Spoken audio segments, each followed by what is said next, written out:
Чингэлдээ дүүргийн 7 дугаар хорооны оршин суугч Нэм даваагийн гэр бүл орон сууцны айлуудаас дутхааргүй дохилог дулаахан амьдарч байгааг таарж байна. Эдний гэр бүл байшингийнхаа суур, дээвэр, басаадыг Монгол базаалтын чулуун хөвөнгөөр дулаалж гэртээ парта болсон нь амьдрах орчин нөхцөлийг нь ингэж өөрчилжээ.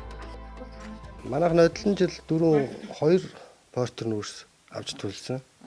Тэгээ энэ жил бол портер нүүрс аваагүй. Тэгээд ерөөсөө галлалт бол ерөнхийдөө өдөртөө нэг ганц удаа галалдаг. Тий. Заримдаа одоо энэ дулаан цагт бол энэ галлахгүй байгаа гэсэн. Одоо манай гэрийн дулаан 23 градустай.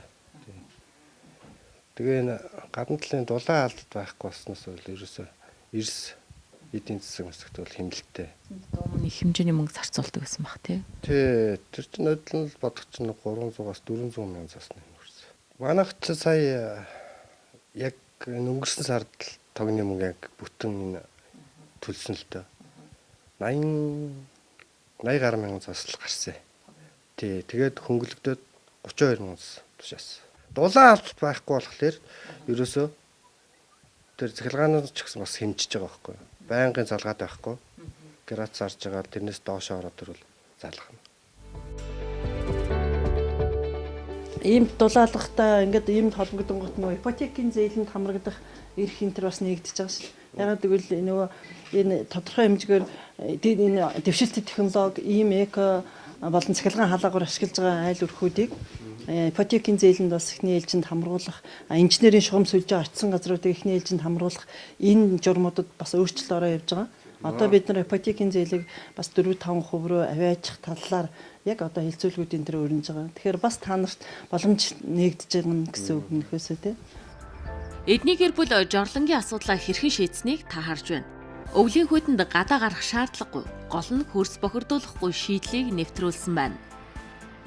Нэг айлын хэмжээний одоо жижиг тийм цэвэрлэх одоо септик систем байна. Бохироос гарч байгаа ус нь бол энэ 3 худгаар дамжигдаад шүүгдээд хөрсөндөө шингэнэ. Энэ худгандаа болохоор энэ бохирыг иддэг юм бактери хийж байгаа. Тэгэхээр энэ гарч байгаа дамжаад шүүгдэж байгаа ус нь болохоор бол бараг цэвэр шахуу ус орно. Гэтэ тэр усаар нь бол одоо ногоо усалдах ч юм уу тийм хэмжээний одоо цэвэр ус гарч ирнэ. Гэр болон айлд болохоор одоо усны хэрэглээ бага учраас нэг 2 жилдээ юм уу нэг лагын цэвэрлэн өөр бол асуудал бол байхгүй. Энэ бол Чингэлдээ дүүргийн 7 дугаар хорооны 50 гаруй айл өрхөд хэрэгжиж байгаа шинэ хороо төслийн үр дүн. Эдгээр айл байшингаа чулуун хөвөнгөөр дулаалж хөрс бохирдуулахгүйгээр жорлонгийн асуудлаа шийдвэрлүүлжээ. Залуу гэр бүл шижиратарын нойлын шийдлийг та харж байна. Бактери нь болохоор энэ өтгөн шингэнийг бол боловсруулад ялцмаг болгоод бордоо болгочихно гэсэн үг. Тэр нь бол сардаа нэг 2-3 литр хэмжээний л ялгарна. Энэ бактери нийтээд бордоо болгоод энэ өтгөн шингэнийг бол идчихэж гэсэн үг. Тэгэхээр бол энд бол тийм ямар ч одоо үнэр танар бол гарахгүй. Илүүдл үнэр нь бол одоо энэ агаржуултын шугамраараа явчихна. Ус ашиглахгүйгээр даваа талтай. Төсөл хэрэгцснээр манайх бол нэг бодлороо тортоггүй эрүүл аюулгүй орчинд амьдарч байгаа тийм хүүхдүүд одоо ингээл гал төлөхийн өмнөх хүүтэн байхаар чинь хүүхдүүд чинь тав тухгүй хувцаа тайлахгүйгаас гаднаас орж ирээ хувцаа тайлахгүйгаас өсвөлэл тэгэл ер нь бол жоохон тав тухгүй байсан л та. Гэхдээ тэр одоо цогныхаа одоо хязгаарлалтыг зохицуулаад өөрсөндөө өртөг багтаагаар хамгийн тав тухтай орчин бүрдүүлэх гээд ийм орчин бүрдүүлж өгсөн гишүүндээ баярлалаа. Тэгээд эрүүл тухтай орчинд амьдрах нөхцөл бүрдүүлж өгж байгаа гүйцэтгэгч байгууллагуудаа баярлалаа гэж хэлье.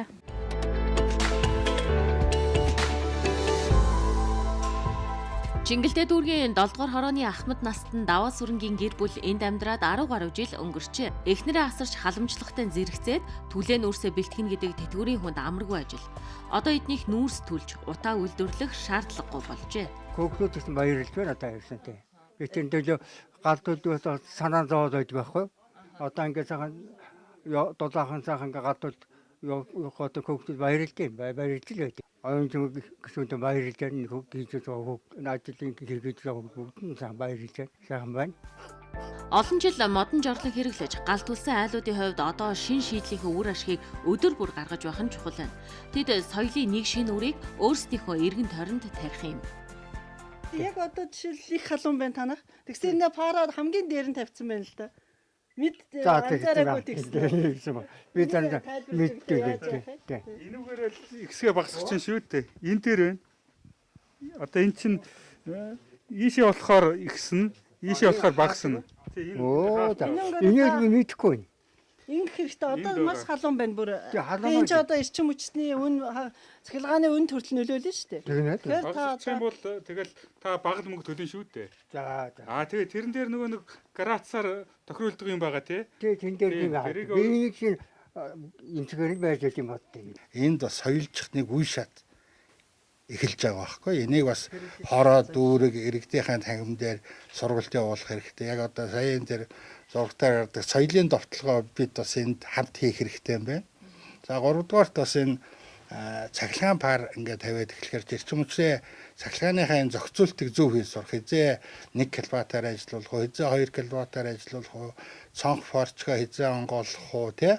Энэ болгон чинь бас тэр айлаас нэгэнт инженерийн дэд бүтц ороод ирсэн систем тэр айлаас тодорхой хэмжээний бас мэдлэг ахуйгаа ингээд авч явах тэр гэрээ эзнээс бас тодорхой хэмжээний аж ахуйч одоо тийм зан авир шаардж эхэлж байна. Тэгээ мэдээж хэрэг тэрийг мэргэжлийн байгууллагын хувьд бол бид компанийн хувьд бол дүүрэгтэйгээ хороотоогоо иргэний танхимаар нэг сургалтаа явуулна. Бас айл иргэд өөрсдөө итгэх санаачлагтаа энд одоос оролцож энийг ашиглаж сурах нь дараагийн том одоо бүтээн байгуулалт хийхдээ бас нэг том суур болно. Ямар ч хэсэг үе шаттай хэрэгжүүлээд иргэд одоо энийг ойлгоод энэ маань ингээд том агуулгаар Улаанбаатар нийслэлийн агаарын бохирдлыг бууруулах те энэ том ажил. За энийг одоо манай улсын хурлын гишүүн оюун чимэг гишүүн ингээд хараад ойлгоод иргэдтэй ингээд өөрөө ухуулан сурталчлаад бараг ингээд явж байгаа гэдэг чинь бас л нэг том ажил. Яагаад гэвэл энэ бол иргэдийн оролцоо чухал, төрийн оролцоо чухал, хувийн хвшлийн оролцоо чухал. Чингэлтэй дүүргийн 7 дугаар хорооны 280 гаруй өрх утаа үйлдвэрлэхгүй. Учир нь энд дэд бүтцийн төв төсөл хэрэгжиж, эдгээр айл өрхийг инженерийн шугам сүлжээнд холбохоос эхний ээлжийн 33 айлыг дулаанд холбож, паар нь халуун, дулаахан амьдарч байна. Үлдсэн айлууд байшингийнхаа дотоод холболтыг гүйцэтгэгдэх юм бол бусадтайгаа адил тогттой, тухтай орчинд амьдарна. Үүнийг хийхэд нэг айлаас ойролцоогоор 2 сая төгрөгийн зардал гарна. Шинэ хороо төслийн зарим айл дэд бүтцийн төв төсөлд ч давхар хамрагдаж байна. Тэдний нэг нь чойд оржийнх. Энэ байшинд энэ жил өвлцсөн. Маш дулаахан, маш тогттой хөөхөд энэ төчрөөс овдсон үсэхгүй шүү дээ. Тий, хувцаад айлж яж болдог одоо 100 болохоор өмсдөг юм. Өргөстэй газар очиулдаг юм өмсгөл. Өмнө одоо нүүрстүүлж явахдаа портроор нь аваад нилээд их хөрөнгө мөнгө зарцуулдаг гэсэн махта тий. Тэгэлгүй яах вэ эн чинь заавалчгүй нөгөө эмэгтэй хүн галын аман дээр байдаг тэр хүн ч л одоо нөгөө нүүрстэйгээ холилдол нүүрс дууслаа гэ нүүрс сайн нүүрс муу нүүрс болно одоо тэгээд л утаа мутаа тавьс одоо бөөл юм болдог байж л тий. Одоо энэ нүүрстүүлнэ гэдэг чинь ер нь хөдөө орон нутагт амьдраад аргал төлөхөөс хамаагүй өөр юм шүү дээ. Тэр чинь бол Монгол ах вэ? Аргалын утаа боргилсон Монгол гэрт амьдрна гэдэг, нүүрс төлсөн Монгол гэрт амьдрах, нүүрс төлсөн байшин амьдрна гэдэг бас хүндрэлтэй хэцүү юм. Тийм үү? Одоо тэгэхээр энээсээ салгаж өгч байгаа ерөөсө та бүгдийн гавьяа бол өндөр юм. Тэгэхээр одоо чойдорч ах минь та бид маань одоо бусдад энийгээ бас сайн мэдээлэл өгч туршлагаа хуваалцаж одоо олон айл өрхүүдийг яг энэ төсөл рүү хамруулж оруулах бас амьдралд нь мэдээлэл өгөх гэдэг маш их чухал байгаа тийм. Тэгэхээр тэн дээр бас сайн ажиллаараа. Хэллэггүй яах вэ? Нодлон ирэхэд энд гэр байсан тийм танаа? Тий. Гэрийн тагаа намар буулгаад авчи. Одоо манай хүү өгшин битэртэй хамт амьдарч байгаа. Одоо энд иргэчил юу ах вэ? Энд ч одоо энэ хавар зунаас л байшин барина гэдэг. Тий. Тэгэхээр чи эн чинь мөн дулаан хамт ороод л ингээл явчих. Эн чинь хоёр айл амьдарч. Дэд бүтцийн төв төсөлд хамрагдсан айл өвөлдөө 100-аас 130 мянга, зундаа 60-аас 80 мянган төгрөгийн хэрэглээний зардал гарах юм байна. Өөрөөр хэлбэл нүүрс түлээн зарцуулдаг мөнгөө ус дулаанда цаг заваа гэр бүлдээ зориулна гэсэн үг. Мөн гэр хороололд анхудаа цэвэрлэх байгууламжийн асуудлыг ч давхар шийднэ. Ингэснээр нийслэлийн Чингэлтэй дүүргийн айл өргүүд бусад дүүрэг хороодоос хамгийн түрүүнд гэр байшиндаа нүүрс түлхэхгүй халуун хүйтэн устай яг л орон сууцны айлууд шиг сөөх байгуулан амьдрах нөхцөл бүрднэ. Яг идвлэр халаалт орсон. Тэгээд нөгөө манай 2 жил юуны хэмнэлттэй тенер халж ирсэн. Тэгээд тен дээр жоохон 100 гаруй мянган төгрөг болоо жоохон үнэтэй дээр ичнэ хэмнэлттэй ч гэсэн. Тэгээд энэ юу халаалт тавиад ирэнгүүт л гоё болсон.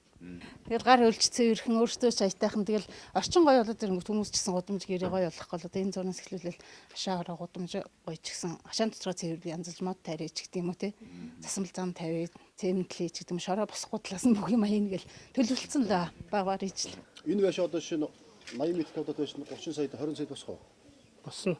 Хэд 20 30 30-аас бол босгох. 80 м квадрат байш. 30 сая дор хангалттай болсон тийм. 80 м квадрат байш 30 орчим сая босно гэдэг чинь 1 м квадрат 400 орчим мянга гэсэн үг шүү дээ тийм үү? Тэгээд тэр хотын төв рүү одоо нийтийн орон сууцнд 2 саяар м квадрат орон сууцнд орох уу? Хашаандаа ингээ халаалтаа халуун хүүтэн устаа 400 мянгаар байшингаа бариад үлэмжтэй гаражтай хүүхдийн тоглоомын талбайтай халуун хүүтэн устаа амьдрах нь зүгээр аль нь сонголцсон. Уусаа хашаа хашиг хэлүүд үзэж байгаа шүү дээ. Бүгдээ гоорчлаа. Иргэдийн өөрсдийн оролцоон дээр тулгуурлаад тэдэнд бас ойлголтыг бас сайн өгж жагаад тэгээд бид нар анх хятадын хөнгөлтөө зээл 5 тэрбум дараа нь төсөвт мөнгө суулгаж жагаад 10 тэрбумын хүрээнд ингэж 285 айлын дунд нэг дэд бүтэц бүхий сервисийг бий болгоод тэрнээсээ л одоо бүх инженерийн шугам сүлжээ энэ 285 айлыг хангана. Энэ нь өөрөө юу хэлж байгаа юм бэ гэхээр 285 айлын яндан буугаад энэ утаа үйлдвэрлэл энэ хэмжээгээр зогсож байна гэсэн үг. За энэ дээр бас би энэ сонгогдсон гишүүний хувьд нийслэл Улаанбаатар хот барилга хот байгуулалтын яамтайгаа бид нар хамтраад төсөв мөнгө за энэ төсөл бас хугацаанд чанартай сайн хэрэгжих эргээд бусад тойргуудад бусад гэр хороол жишг болох хэмжээний ийм төсөл хэрэгжүүлэхээр бид анхаарч ажиллаж байгаа. Тэгээ хамгийн бас сонирхолтой нь улсын хэмжээнд анхудаага бохор нөгөө саарл усыг цэвэршүүлэх тийм байгууламжийг бид энд бас энэ Чингэлтэй дүүргийн 7 дугаар хороонд барьж байгаа. Энэ бол одоо Германд Азийн орнуудад одоо маш одоо алдартай хэрэгжилж байгаа Германы ийм сүүлийн үеийн тоног төхөөрөмжөөр ус цэвэршүүлээд тэгээ эргээд дахин ашиглах бололцоотой тийм анхны төхөөрөмж хүртэл энэ төслийн хүрээнд энд хэрэгжиж байгаа. Аудитын байгууллагын цэвэр агаар сангийн 2013-аас 2015 оны хооронд үйл ажиллагаа 2008-аас 2016 онд улсын төсвөөс гарсан 400 орчим тэрбум төгрөгтэй холбогдуулан шалгасан байна. Цэвэр агаар сангийн хөрөнгөнөөс 5.1 тэрбум төгрөг завшиж үнэтэй машин брендийн гутал хувцсаар өөрийгөө гойсон гэтгээд өнөөдөр сул чөлөөтэй явж байгаа асуудал ч хөндөгдсөн. Энэ мэтчлэн олон хүн агаарын бохирлыг бууруулах нэрээр залимдуулан улсад хохирол учруулсан байж болзошгүй ч тэд ерөнхийлөгчийн санаачилгаар анхудаа болсон агаарын бохирлыг бууруулах асуудлаарх ерөнхий хяналтын сонсголын үеэр хөндөж байсан. Агаарын бохирлыг бууруулахад зөвхөн сэтгэлэл дутаж байгааг тухайн үед ерөнхийлөгч сануулж байлаа. Шийдэл маш тодорхой. Нүүдлийг яаж зогсоохын дахиад хэлий хөдөөгийн хөгжил малчтай орлого. Хотоо яхан давал хотод. Орон сууцыг хүүгүү одоо олгодог болгоё гэв. Зөндөл ярьсан. Нөрөгдлийн байнгын орон бол энэ төр нэлээд дуурайд байгаа шүү. Зөв хүчин өрөхгүй байх шиг байгаа юм. Одоо утаагүй зуух дахиж ярихгүй шүү. Ерөнхийлөгчийн хэлдэг шиг сэтгэлэл байвал агаарын бохирлыг бууруулж болдгийг Чингэлтэй дүүргийн 7 дугаар хороонд хэрэгжиж байгаа шинэ хороо мөн дэд бүтцийн төв төсөл харуулж байгааг энэхий оршин суугчид нь хэлж байна. Шинэ хороо төслийг Чингэлтэй дүүргээс сонгогдсон улсын их хурлын гишүүн оюун чимэг санаачилж өнгөрсөн онд улсын төсөвт 1 тэрбум төгрөг суулгуулж чадсан. Улсын төсөвт санхүүжилтийг суулгахын тулд гишүүдэд энэ тухай ойлгуулж тэдний дэмжлэгийг авч үлээж хэрэгжих амаргүй ажил юм. Улсын болоо нийслэлийн төсөвт гадаадын зээл тусламж төсөл хөтөлбөрүүдийг яг үр дүнтэй зөв зарцуулж чадвал уг нь бидэнд үнэхээр бололцоо байдаг юм байна гэдгийг би бол одоо энэ 2 жилийн хугацаанд харж байна. Ер нь бас нэгэн сонгогдсон гишүүн гэдэг бол бас ард түмнээ төлөөлжт нь парламент сууж байгаа юм чи юу хэрэгтэй вэ, юу хүсэж байна гэдгийг хамгийн түрүүнд мэдж явах хэрэгтэй. За би яг энэ шинэ хороо гэдэг төслийг эхний ээлжинд ер нь хэрэгжүүлэх зүгээр юм байна. Энэ өөрөө агаарын бохирдол, хөрсний бохирдол хоёрыг давхар шийдэх. Тэгээ энэ маань айлуудыг яндангуй болгох, яндангуй болсон айлч нь өөрөө бас тоглог орон сууцнд амьдарч байгаа юм шиг хашаанда хаус бариад хөлөмжтэй хөссөн одоо тоглоомын талбай камержуулалтаа тавьчаад сайхан амьдрах болцоо байна гэдгийг бол одоо хүмүүстэй уулзж байхдаа гадаад дотоод явж байхдаа үзчихсэн.